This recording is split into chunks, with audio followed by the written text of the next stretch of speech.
Obyektiv əxlaq həqiqətən mövcuddur. Gəlin baxaq, obyektiv əxlaq deyəndə nə nəzərdə tutulur? Obyektiv əxlaq insandan, cəmiyyətdən və mədəniyyətlərdən müstəqil olaraq yaxşının hər zaman yaxşı, pisin hər zaman pis olduğunu nəzərdə tutan bir baxışdır. O zaman belə bir sual ortaya çıxır. Əgər obyektiv əxlaq varsa, onu müəyyən edən şey nədir? Bəziləri buna Allah deyir. O zaman yenə bir sual ortaya çıxır. Əgər bir şey yaxşı olduğu üçün əmr olunursa, Allahla əlaqəsi yoxdur. Əgər bir şey əmr olunduğu üçün yaxşıdırsa, o zaman bu əxlaq deyil, itaətdir. Keçmişə bir baxaq. Bir zamanlar köləlik, qadın istismarı, az yaşlıların evliliyi əxlaqlı sayılırdı. Amma bugün cinayətdir. Əxlaq məsələsi dəyişkəndir və dəyişkən olduğuna görə zamana və insanlara və cəmiyyətlərə görə dəyişən bir şey obyektiv olaraq qala bilməz. Obyektiv olaraq qala bilməsi üçün 1000 il əvvəldə bu gün də eyni qaydaların keçərli olması vacibdir. Əgər dəyişirsə, obyektiv deyil. Yəni əxlaq kəşf olunmuş və hazır qaydalar toplusu deyil. Əxlaq zaman içində insanlar tərəfindən qurulmuş bir strukturdur. Həyatda qalmaq üçün toplumun razılaşmasıdır. Hər kəsə salam. Bugünkü podkastımızda yenə fəlsəfə dənizində boğulan, amma özünü kapitan sanan dostumuz Çevikdən danışacağıq.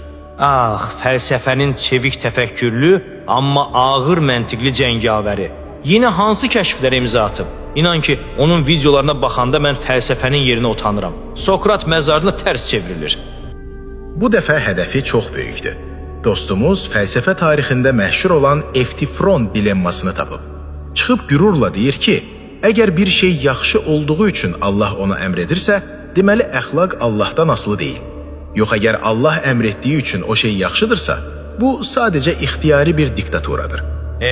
Minilliklərin çürümüş fəlsəfi tələsi. Buna klassik fəlsəfədə yalançı dixotomiya deyirlər. Yəni adam sənə cəmi 2 dənə səhv variant verir və deyir ki, al bunlardan birini seçməyə məcbursan. Bəs üçüncü, həqiqi variant hanı? Onu gizlədir ya da heç özünün ondan xəbəri yoxdur. Savadsızlıq elə buradan başlayır. Bəs teizmin, yəni dinin o üçüncü variantı nədir? Üçüncü yol budur ki, Allahın öz zatı, yəni təbiəti mütləq və obyektiv yaxşılığın standartıdır. Yəni yaxşılıq nə Allahdan kənarda olan başqa bir qanundur, nə də Allahın bugün fərqli, sabah fərqli qərar verəcəyi ixtiyari bir uydurmadır. Allahın özü mütləq ədalətdir, mərhəmətdir. O öz kamil təbiətinə zidd olan heç nəyi əmr etməz. Çevikin məntiqi isə o qədər dayazdır ki, elə bilir Allah səhər oyanıb bugün yalan danışmağı yaxşı əməl edim deyə bilər. Deməli, edilən əmrlər həm mütləq yaxşıdır, həm də birbaşa onun təbiətindən qaynaqlanır. Çox məntiqlidir. Amma onun başqa bir iddiası da var. Deyir ki, 1000 il əvvəl quldarlıq və ya fərqli evlilik yaşları normal idi. Bugün isə cinayətdir. Əgər əxlaq dəyişirsə, deməli, obyektiv əxlaq yoxdur. Cəmiyyətin uydurmasıdır. Bax, ən böyük rüsvaçılıq buradadır. Fəlsəfi kateqoriyaları bir-birinə qatıb horra elib. Adam əxlaqi ontologiya, yəni obyektiv yaxşı pisin mövcudluğu ilə əxlaqi epistemologiya, yəni insanların o yaxşını necə dərk etməsini səhv salır. İndi sənə bir sual verim.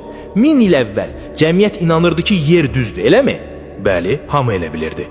Dümdüz. Bugün isə bilirik ki, yer kürə şəklindədir. İndi kimsə çıxıb deyə bilərmi ki, ağa, 1000 il əvvəl yer düz idi, indi kürədir. Deməli, obyektiv fizika qanunları yoxdur, fizika cəmiyyətin uydurmasıdır. Bu nə qədər axmaq səslənir, elə deyil? Vay, mükəmməl analogiyadır. Yəni, reallıq həmişə eyni idi. Sadəcə bizim onu anlamağımız dəyişdi. Ay sağ ol. Bizim cəhalətdən qurtulub ədaləti, məsələn, quldarlığın zərərini zamanla daha dərindən dərk etməyimiz obyektiv əxlaqın yoxluğunu göstərmir. Əksinə, cəmiyyətin o obyektiv standarta doğru yavaş-yavaş böyüdüyünü, inkişaf etdiyini göstərir. Çevik fəlsəfənin F hərfini bilsəydi, idrakla varlığı bir-birinə qarışdırmazdı. Bəs videonun sonundakı o təkamülçü əxlaq məsələsi nədir? Deyir ki, əxlaq sadəcə toplumun həyatda qalmaq üçün qurduğu sistemdir, vəssalam. Bax, mən buna intihar deyirəm, fəlsəfi intihar. Özü öz ayağına ateş açır. Əgər əxlaq sadəcə həyatda qalmaq üçün uydurulmuş qaydalardırsa və obyektiv deyilsə, bəs bu adam hansı haqla keçmişdəki quldarlığı qınayıb ona cinayət deyir? Obyektiv ölçü yoxdursa, nəyə əsasən qəzəblənir? Doğrudan da, onun məntiqinə görə keçmişdəkilər sadəcə o vaxtki həyatda qalma strategiyasını tətbiq ediblər. Tamamilə, əgər sabah bir cəmiyyət desə ki, qardaş, mənim iqtisadiyyatım və həyatda qalmağım üçün mənə qullar lazımdır. Çevikin inandığı təkamülçü əxlaqa görə quldarlıq yenidən bir yaxşı bir şey olmalıdır. Çünki obyektiv pis yoxdur axı onlar üçün.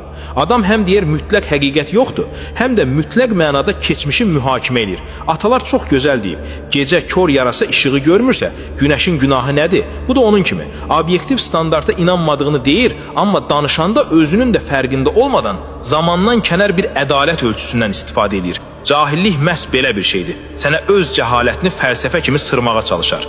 Məncə bu epizoddan sonra Çevik bəy videolarını silib yenidən ibtidai sinif məntiq dərsliklərindən oxuması yaxşıdır. Çox sağ ol bu dərindən analiz üçün. Sağ ol. Həqiqət həmişə subyektiv uydurmalardan daha böyükdür. Bu günlük də bizdən bu qədər. Həqiqəti idrak etməkdən yorulmayın. Növbəti epizodda görüşənədək.